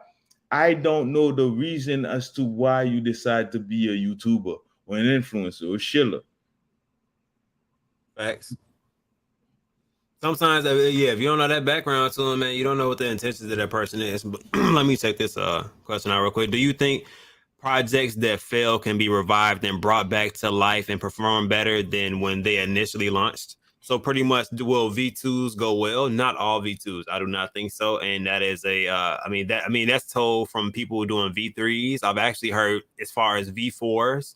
So it definitely has happened before that a lot have failed, but some have definitely flourished. Yeah. More volume has come in because of a launch. People put all eyes on a launch because you think more volume equals more money, and it might be fast money or long money, or you might think about in dollar cost averaging in. So it's a lot of different things. So it's a variable. How you feel about it? I'm gonna tell you something. I've never heard of V4 before. This is the first time. Like, they even went up to V4 now. That's crazy, bro. Somebody is doing currently right now I believe it's Stardust. Stardust is doing a V4. I'm not surprised. Nothing against Stardust, but geez, a V4? That's like a record right there. Bro, look. I'm like, in a second, we're gonna be at a V8 splash, y'all. But hey, you know what? When we're talking about a project being revived, there's a project, and I'm not shilling. I don't own no token of that project. No token. I actually covered them on my channel for free. That's how I know about them. It's called grifters. What they do is, they help other projects that are failing. They help giving them the support to succeed, right? By putting the right people in place, providing the liquidity that may be needed, and not letting the community just be destroyed. Instead, they help revive it. So yes, it is possible. It is possible. But honestly, I think a lot of these projects are being hit harder by the community that they serve versus them, or versus these YouTubers and influencers that the community is complaining about. Is because the community itself is not independent minded. We have a huge percentage of the community that is dependent minded. This is why everybody's out here talking about, well, I think YouTubers should do their own research, because you're saying this because you are dependent of these YouTubers. You are dependent of these influencers. You cannot win. Dude, I'm gonna say this. Look, there's no perfect research. We can't be the people who are on the project. If they have a solid contract, a good roadmap, utilities possibly already launched or coming, you know what I mean? Like, the only thing we can do is hope that they stand on their word and do what they're supposed to as far as their project. Some of the times that does not pan out. And it's a little bit harder sometimes to see that, you know what I mean? Or sometimes people are over their head, but they sound like they're not over their head, you know what I mean? People do sometimes a good job of masking what they know and don't know. So yeah, I think it's a big thing, man. The best thing that we could do, like Cuff, is what we're doing right now. The best thing we could do is to make sure that we're raising the right topics, the right conversation that needs to be had, and actually gives the community a chance to actually not only sometimes listen in and Twitter Spaces talk, be in part of the conversation, and bring their ideas as well, because we all in a space right now all together looking for a solution. See, these are the people that means well, or the people that are actually talking about the right stuff and actually raising the right topics and actually show concerns about solution. I would say stay away from the people that's blaming. There's no solution for blaming. There is solution when we seeking solution, when we seeking, when the right conversation is happening, where we're like, okay, well, this is where this went wrong. How can we go better? This is what these influencers are doing wrong. What would I suggest that they do right? What do I want as a community? For me personally, that's what I want to hear from people. How can I be a better content creator for you? Because that's what I want. I feel like all people should want that from people who are providing content. So if I can get any type of feedback, I welcome feedback in my chat or in the comments if the video is already over with. So I think people know how I definitely get down as far as that. So hopefully, you know what I mean, I can continue to provide some type of knowledge or information, or at least a portal to where people can see where I go look for my information at, and maybe they'll go do their own research as far as that. So that's my main goal. With the AMAs, my main goal is to get down to the meat and potatoes of the project and who's running that project, just because I feel like those things are important. And to also figure out what are the long-term goals and the short-term goals also, because people like to know both of those, because people are looking for long-term money, but also some returns during the path of that long-term money. So as long as you have good short-term and long-term goals, it's kind of hard to go wrong with a situation like that, especially if you're doing something that is different. So that's a big thing for me. So Definitely. but yeah, man, I won't I know it's getting a little bit late. I won't hold you too much longer, man. I do appreciate you for coming out, man. This is probably the realest conversation that everybody needs to probably pay back at least like 3 or 4 times. And I really need people to know that. I'm glad. Thank you. Nah, thank you for having me, man. And I want people to know, like, for those of you that know me, some that don't know me personally, I'm as real as it is. I'm not selling anything, and I don't want nothing. And I will tell you guys based on my own experience what I think. Sometimes it's not 100%, but I'll tell you guys the truth. And that's all I could. That's all I have to give. The truth that is based on my experience, and we all can win. And I feel like we are living in a time right now where we could write our own history. Making it alone is not worth it. But when we could make it together, what story can we tell 5, 10 years from now? And I think that's much more important than making a few $100, a few $100,000, a few $1,000,000 by yourself and being alone. We could all win, or most of us could win, and we could tell our own stories and how we met, how I used to watch Bert, how I used to watch Coffin Dip, man. This is why I got wealthy. And there's so much that opportunity that we have today. And I want us to really look at this time right now as a really an opportunity, a second chance. Because before crypto, so many of us were looking for a way out. And we got this. We need to use it wisely. But thank you so much, Cuff, man, for having me on. Anytime, bro, just let me know. I'll come on. You actually got me on the internet, bro, because at the end of the day, after all this craziness, I was like, yo, I'm taking like a week off. I appreciate that, man. I definitely appreciate you for coming through. I felt like that conversation was something that needed to be heard and felt around, you know what I mean? Just because like I said, there's a lot of things going on. People have a lot of different opinions, and maybe we can find one that's kind of a common ground and do our best to kind of see that, I guess, as influencers, YouTubers, whatever you guys call it, man, like we're trying to give people earlier chances to try to get to financial freedom. Is the rest of the job up to you guys and the developers as far as that? I feel like in both aspects, yes, just because the developer needs to take the project to the next level and honor the words inside of their roadmap and do what they're supposed to do. As investors, as we see red flags or things that we are uncomfortable with, we need to be able to take profits or at least take our investment out of that if we feel uncomfortable with it, so that we don't have to deal with long-term turmoil, you know what I mean? Because we always have options behind that. If you see red flags, you feel things that you don't want to be around anymore, you're more than welcome to take that investment out. But it is up to everybody else to do further research as far as what you hear inside of YouTube videos and other places, Twitter spaces, and take everything with a grain of salt and try to look for more perspectives, literature that you can actually read, and just go further with that investigation. I feel like, so that's all I would like to really leave people with, man. Just really do a little bit more research, man, and accept the fact that some people are just trying to literally get people into cryptocurrencies earlier, man. That's really what that is, man. We can't account for the rest of it, man. But other than that, man, I appreciate you guys for coming through. This has been fun. Appreciate Bert for sliding, man. This has probably been one of the most informative conversations I've had in a while, man, especially with his off time. I appreciate him coming, man. So we're gonna go ahead and get out of here. You guys enjoy the rest of your night and keep cuffing that dip.